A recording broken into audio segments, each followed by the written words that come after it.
Quitting YouTube sounds like the obvious answer. I mean, if it keeps wasting your time, just delete it, right? That works for about a day.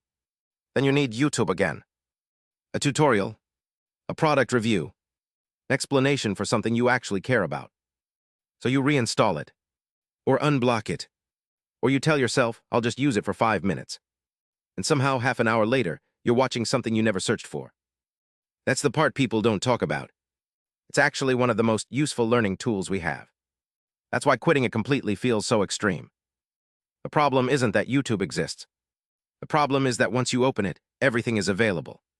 The homepage, the feed, the sidebar, autoplay, one interesting thumbnail after another. You didn't fail because you needed YouTube. You got pulled away because the door you walked through was designed for wandering. So maybe the goal is not to quit YouTube. Maybe the goal is to change the entrance. Open it with a timer. Open it with a search term. Open it only for the thing you came to watch. That's the idea behind LockTube. YouTube stays blocked by default. When you actually need it, you set a time limit.